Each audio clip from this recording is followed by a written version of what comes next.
Well, hello, good morning. It's Monday morning, January 25th. This is the Dr. Simonds Metabolics and Weight Loss Facebook Live Ask Me Anything show, if you will. We're back together again. That's right. I've been gone the last couple of times for various reasons, but Wickham is back in town and on the show again today, and it's good to be back and to be here with Michelle Kennedy. That's right. So we're open as we've been the whole time during the pandemic. It seems like it's almost been a year, and it almost has been a year. It has almost been a year. But we stayed open, and we're open our normal hours in both offices. Don't let that stop you from calling to make an appointment. We have multiple options available as far as the appointment goes, and we want to thank you all for joining us and being a part of the event today. Yes. So we've got some questions that have been submitted, and let's start with the first one from Sarah.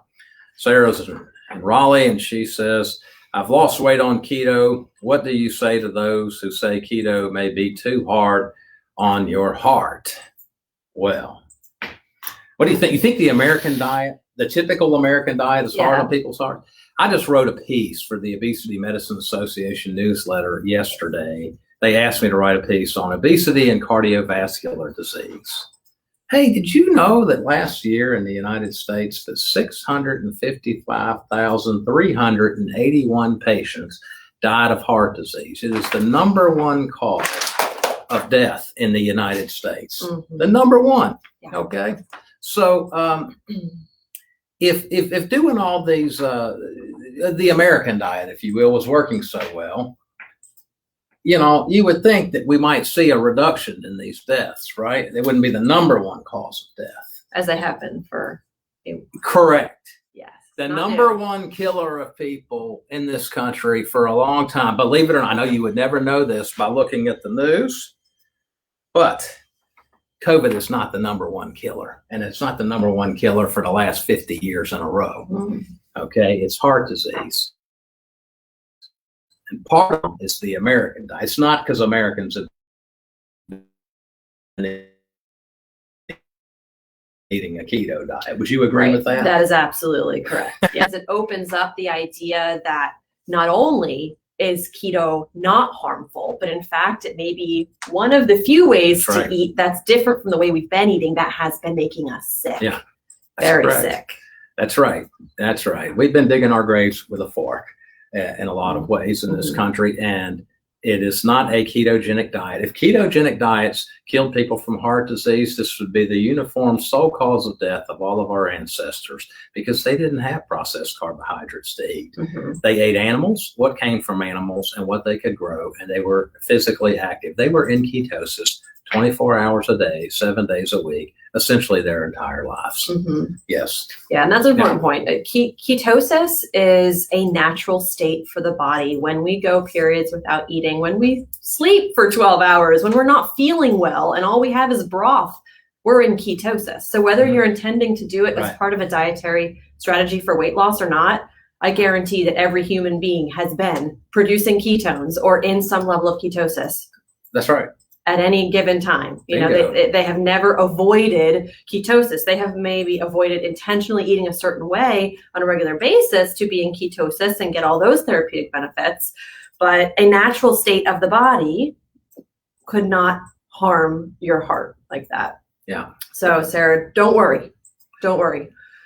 Thank you for watching. The producer tells me we have record attendance this morning. Yeah, comment. Let us know you're here. We'd love to hear from you. Thank you for watching. Let us know if you have questions. I just, when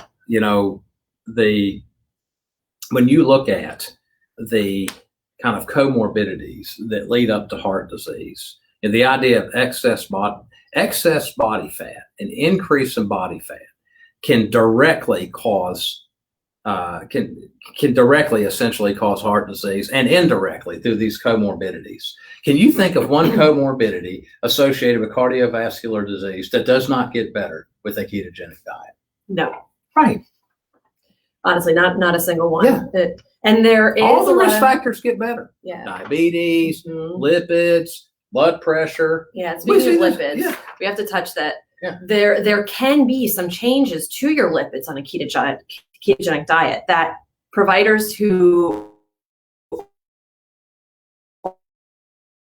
are unaware of the other factors that we look at these, they may think, oh, this one number went up a little bit, that's dangerous. And no, because when we look at heart disease, we're looking at a context of a lot of other variables, your blood sugar, your levels of inflammation, right? The other cholesterol tests, other than maybe that one that could have gone up a little bit. So we have to look at the big picture. And when we do, every time a ketogenic diet reduces the risk for heart disease, reduces blood pressure, reduces the risk for diabetes and all the associated complications, which the number one killer for individual diabetes is also heart disease. So we really do believe in this practice that individuals who may come to us already with existing, cardiac conditions, or maybe they're worried about their family or developing themselves, we're still feeling very comfortable putting them on a ketogenic diet if they are interested in doing so. We do so by monitoring them and being very safe about it.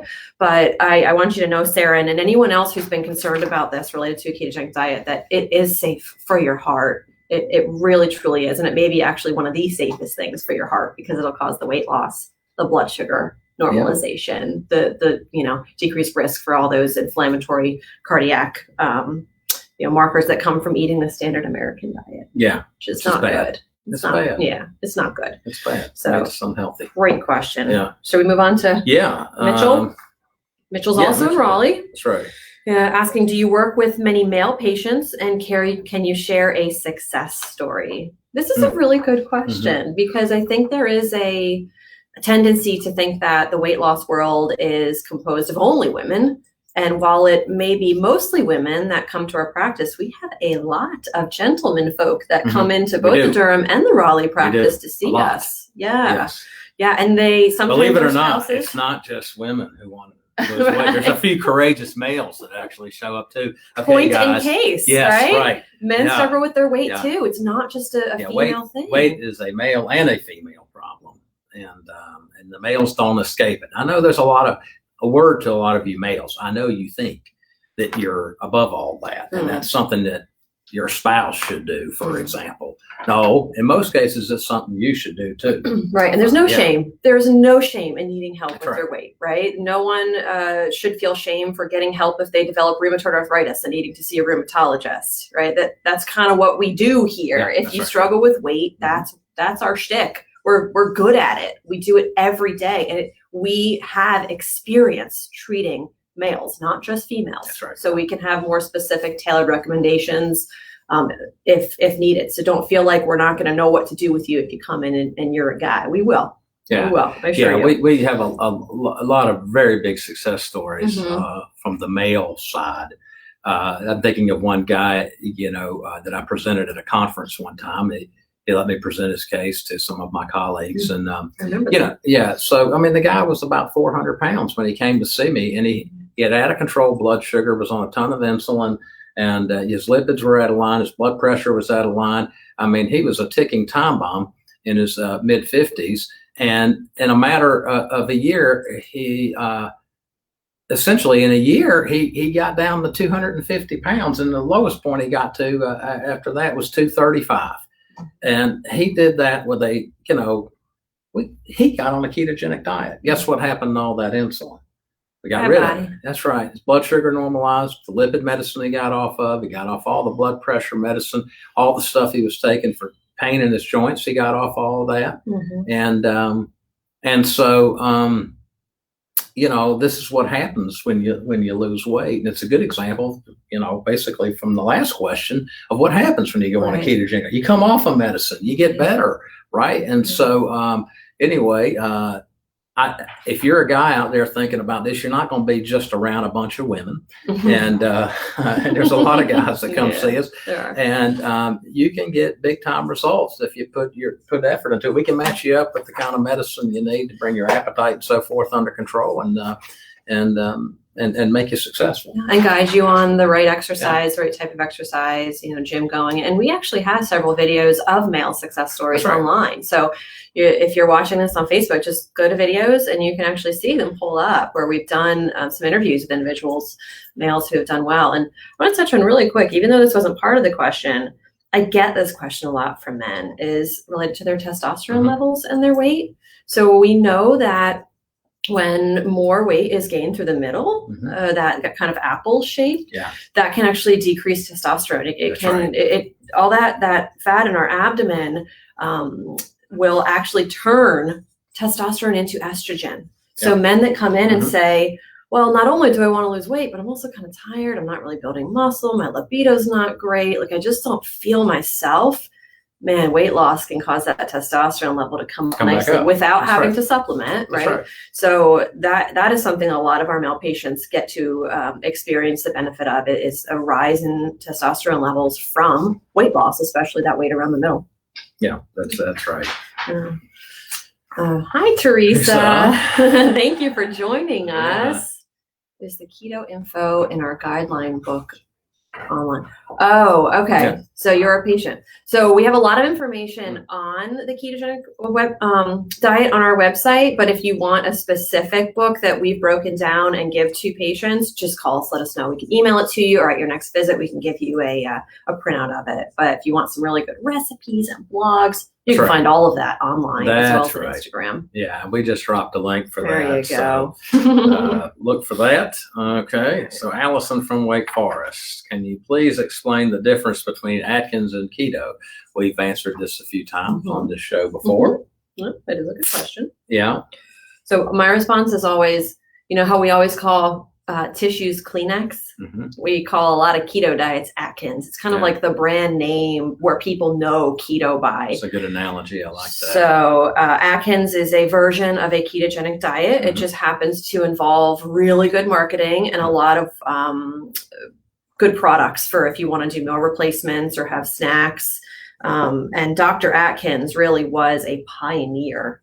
He was. In getting the ketogenic diet out there and documenting its success. Sadly, he did, I think, die before he got to really see it, what it is today. He would be so happy to see what the ketogenic diet is today, because it's become so much more accepted. But he really was at the forefront of that. Yes, he was. And he, look, if you restrict your carbohydrate intake to the point that you start burning fat as your energy source, you make a ketone, Ketone.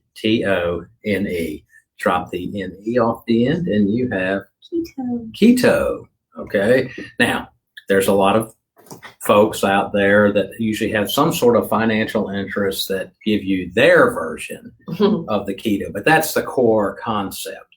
So some of them will try to sell you a product or a meal plan, and they insist on a certain ratio of fat to protein and this sort of thing. And so, they're kind of like a religious radical in a way, saying if you don't buy my version of this thing, then you're not a true believer, right? And just stay away from all that sort of thinking. It's, look, the thing that's causing Americans health problems isn't that. It's the fact that we're eating all the carbohydrate like we are. And so any diet that restricts it enough that you make the ketones, that is a keto diet, right? And the Atkins was one form of that. Yes. And that is important to remember. There's going to be a lot of stuff that you see online when you're looking at keto that says this is the only way. This is this product. You need this product. You need this bar. You need this drink. You need these pills. You really don't. No, that's right. Keto is a natural state that you get in by eating differently. It doesn't cost any more money. It's really not complicated. That's right. If you need assistance, we're here, but it's not as complicated as it seems. So we have a question from someone online watching. Good. Laura, thank you so much. What do you do differently with women going through menopause and hypothyroidism? Yes. That is a good question. We have a lot of women in our practice who are in the perimenopausal or menopausal state, and the statistics are that up to 1 in 5 women could suffer from low thyroid function or hypothyroidism. So they do cross often. So you're definitely not alone there. So we will definitely tailor an approach more specific to you. We want to make sure with anyone on thyroid medication that their thyroid is optimized. So are the labs showing, are your symptoms showing that you are being treated correctly for that, because that's going to impact your weight. And then with menopause, kind of ties in here. A lower carbohydrate diet or a ketogenic diet can be one of the most powerful things for women who find their weight is shifting from maybe the lower legs or buttocks up to the abdomen, or they just had never had weight before, but it's kind of collecting here, which is that perimenopausal, menopausal type of weight gain. Yeah. Again, a ketogenic diet or a low carb diet and the help of medications that we prescribe can really target that. That is correct. Yes. The physiology of perimenopause and menopause, that physiology is one of high insulin. As your sex hormones decline, your insulin level goes up. You aggravate this by eating carbohydrates. So the carbohydrate you ate at 35 and at 25 years old that didn't cause you to gain weight in your midsection now does. And I have bad news. It's going to continue the rest of your life. Now, our ancestors didn't have to deal with this, did they? Because, you know, they didn't sell Cheez-Its back then, okay? they didn't, you couldn't go buy a cake from the bakery on the corner, right? They didn't even have the ability to refine the flour or anything like that. Or Snackwells or Skinny Pop, which women fall for. We're not discriminating against any particular brand. No. We're just saying, you know, the general concept is you can't go do that stuff anymore. And although calories to some degree are important, you can even eat a reduced calorie diet and still gain weight through your midsection or have a hard time losing weight there because you're not addressing this carbohydrate issue. And so that's the thing you got to remember. And the thyroid's kind of a separate issue, but Michelle's right. We got to kind of just get an eyeball on where you're really at and whether that's optimized or not. Mm-hmm. So that's a very good question, and thanks for sending that in. We appreciate that. What about essential oils? Wanda's got a question. Can they work for weight loss? Right. What do you think, Jen? Wanda from Durham. So essential oils and weight loss. So I am a fan of essential oils. I use them. Lavender is my favorite because it's relaxing. There is some talk out there about things like grapefruit helping with appetite control for essential oils. One thing you do want to keep in mind is essential oils don't have the same amount of research, and not all brands are created equal. So you do have to be careful, especially if you're ingesting them. Oftentimes I really prefer to just dilute and put on the skin or make a spray, right? So we know that stress and sleep have a lot to do with our appetite and our cravings and our weight. So in that regard, I think they can have some benefit using lavender and cedarwood to help you sleep, or, you know, lavender to help calm you if you're feeling stressed. I think, you know, on that sleep and stress piece, I think something like CBD oil kind of falls in that same category of natural plant-based tinctures, oils, remedies, where if we're helping you feel better overall, you're going to then do better when it comes to your healthy eating absolutely plan. True. Yeah. So I'd say they play a role, but I don't think it's appropriate to make recommendations for swallowing this oil and swallowing that oil. But the CBD, I do think there is good evidence on ingesting that. That is not just a topical preparation, although we have topical preparations. And by the way, we've got a product called CBD Rest made by Naternal out here. And they've arranged the balance of the oils from the hemp plant to give you a higher concentration of the oil that allows you to get good sleep. And I am a personal user of that. And I can tell you it is absolutely amazing.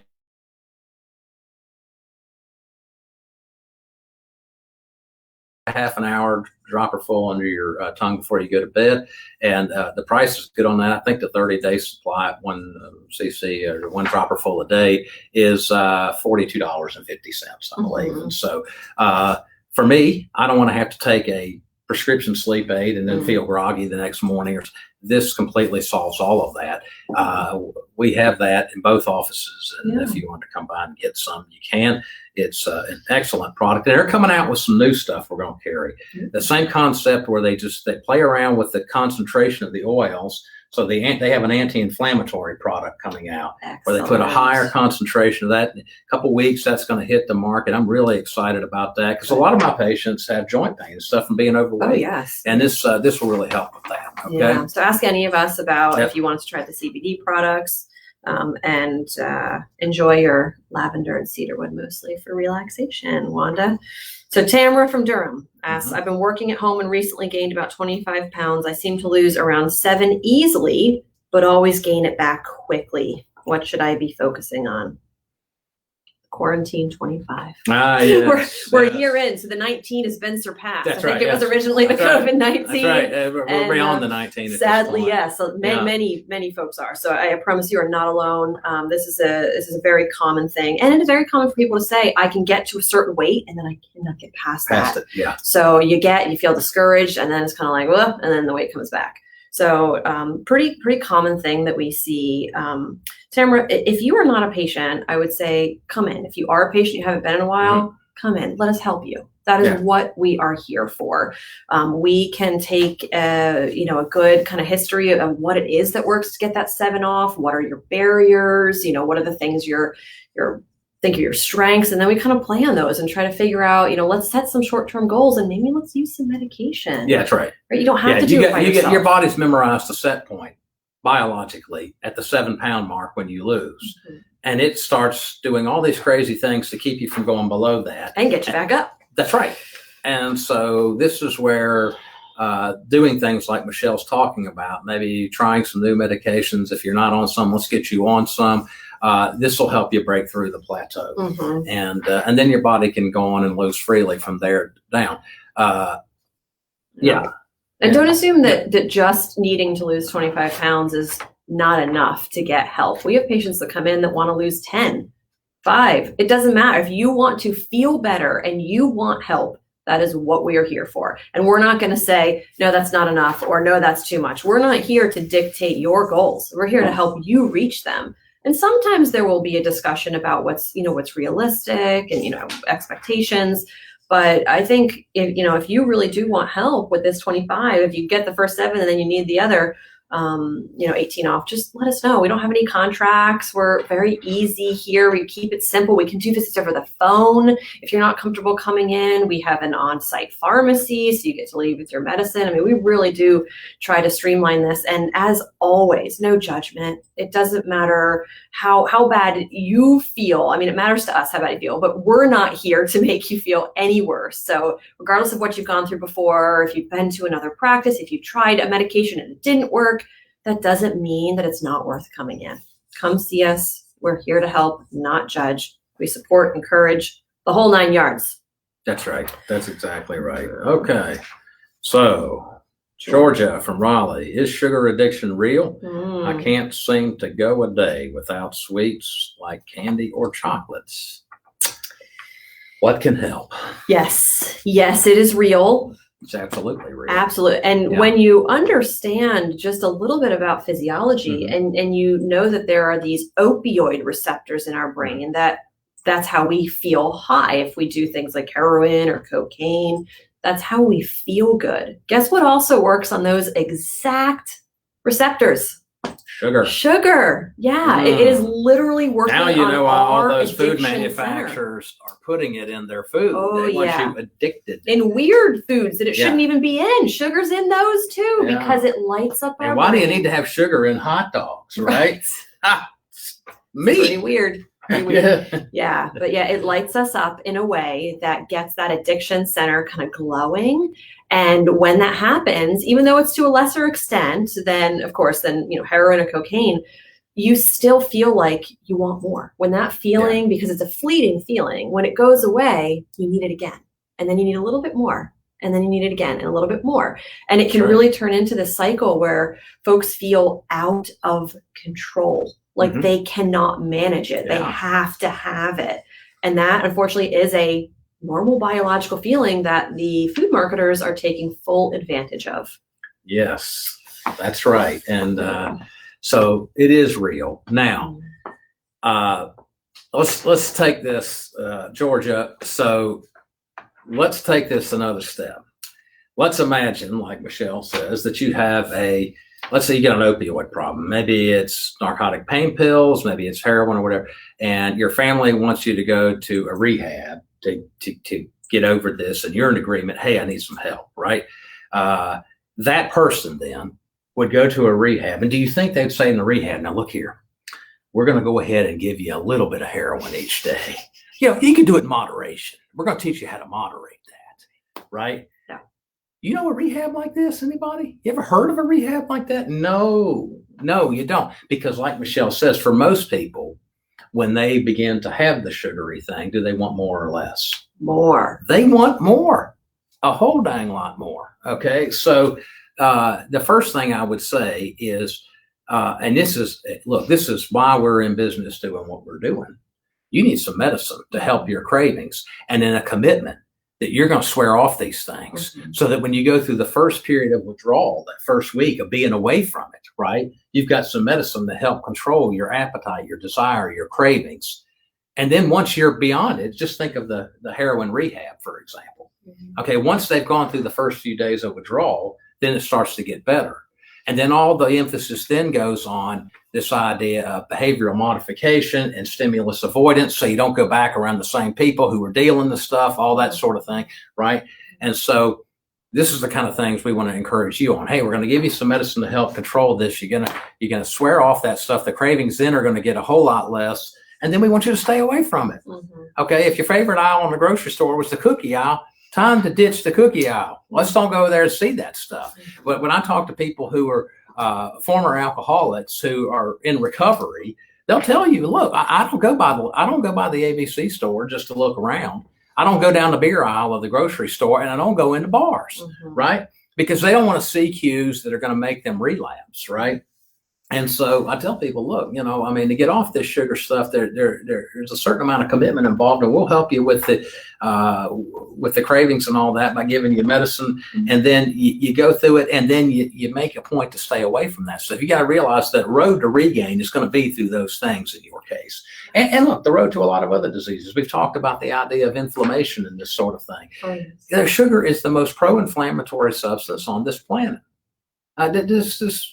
No question about it. Refined sugar is this thing. And everywhere you introduce it around the world, you see all the American diseases pop up. So it's something you should really stay away from. All right. And if you know it's a weakness, don't go playing around with it. Just like, if you were recovered from heroin, don't go playing around with narcotics. You're just fooling yourself that, your moderation in the thing is going to somehow, work out. It's not. It's not. If you're really addicted to this stuff, stay away from it once you've sworn off of it, right? Yeah. And I think it's good to recognize that there are different scenarios where people may be able to include some, because oftentimes what I hear from folks is, how am I never going to eat any of that stuff again? How am I going to get together with family? How am I going to be social? How is that realistic? I need a lifestyle change, not a diet. And we get that. But there are some individuals who, when they use the word addicted to talk about these foods, that they really do need to treat it as a true addiction. I can eat those things, to be honest with you, and walk away. I could care less whether I see them or not. It'd be more the salty thing in my case that stimulates the same receptors. So I have to watch out for things like chips, and I just don't eat them. Okay, I can't. That's why there's a question. That's right. I could go buy a big old thing of cake, no big deal. Okay, it's fine.